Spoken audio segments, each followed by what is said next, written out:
Today, we have a somewhat provocative topic. We're going to talk about why front-wheel drive, which many people dislike, is actually better than rear-wheel or even all-wheel drive. And it's not just about commuting to work or going to the supermarket. I'm sure you'll learn something new, so watch the video until the end.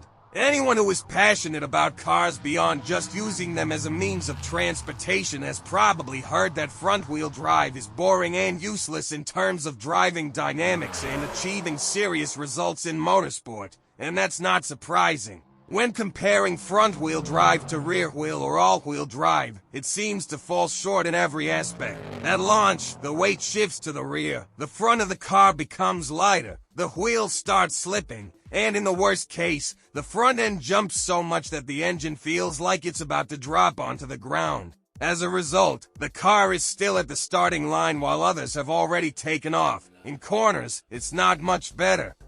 The front wheels handle all the load, acceleration, braking, and steering, leading to tire overheating and, consequently, the speed or throttle. The wheels start to skid, and instead of turning, the car plows straight into the barrier. As for drifting, let's not even go there. You get the idea. Of course, you can put wooden planks under the rear wheels, yank the handbrake, or try some other tricks, but we're not doing that today. This is a serious analysis. Many car enthusiasts who can only afford a front-wheel drive car end up reading forums, listening to owners of old BMWs, and start feeling inadequate, thinking their car isn't sporty enough. But there's no need to worry, it's not as bad as it seems. After all, if front-wheel drive is so terrible, why did Saint-Asaph trade his Porsche for a Mini Cooper and compete in circuit races with a Volkswagen Polo sedan? Why are front-wheel drive Mazda 3 South faster than RX-8s? Why was the most powerful Ford Focus kept on a front-wheel drive platform for so long? And let's not forget how many legendary front-wheel drive hot hatches and coupes Honda has produced. These cars made history and are still seen on our roads today. I may not be a professional racing driver, but I've won 3 Winter Sprint Cups, beating many rear-wheel drive and even all-wheel drive cars in the process. I also frequently go karting, have earned a racing license, and do time attack racing in my spare time. Today, drawing from my experience and observations, we're going to break down why front-wheel drive isn't as bad as people make it out to be.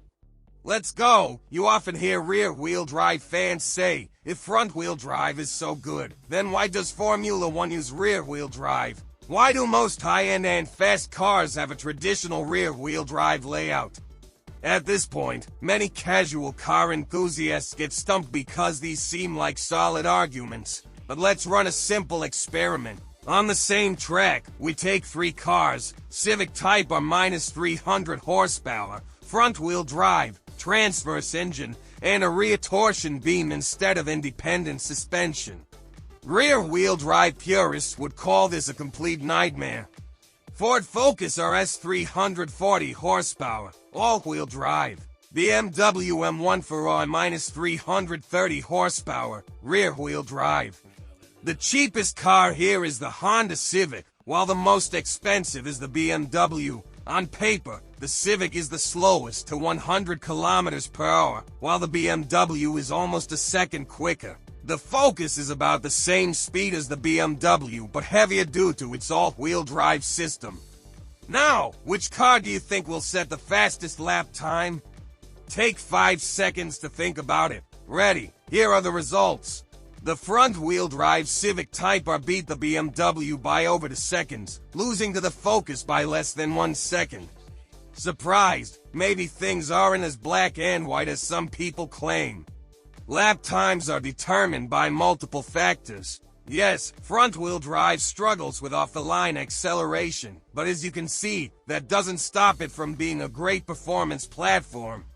Now, let me ask you this. Who is faster, a Formula One car or a sport bike? Take another 5 seconds to think about it. Formula One cars don't have the highest top speeds, but they set the fastest lap times, and that's what matters. When it comes to luxury cars, rear-wheel drive is about comfort and tradition more than outright performance. Now, let's talk about the advantages of front-wheel drive. Despite the stereotype that front-wheel drive cars understeer, real-world track data shows that on tight and technical circuits with many corners where precision and stability matter, front-wheel drive cars often set better lap times than more powerful rear-wheel drive cars. They can apply power earlier on corner exits without losing traction on the rear wheels, which improves overall lap times. In everyday driving, front-wheel drive has even more advantages. If a rear-wheel drive car gets stuck in snow, it will just spin its rear wheels without being able to push the heavy front end forward. A front-wheel drive car, on the other hand, can usually claw its way out. Many people argue that rear-wheel drive is for professionals. Maybe so, but most of those same people drive their rear-wheel drive cars in winter and rain with stability control on, and for a good reason. Otherwise, we'd see a lot more crash footage on dashcams. Another huge advantage of front-wheel drive is cost. Not only is it cheaper to buy, but it's also simpler and cheaper to maintain and repair. For those on a tight budget, this is a big deal.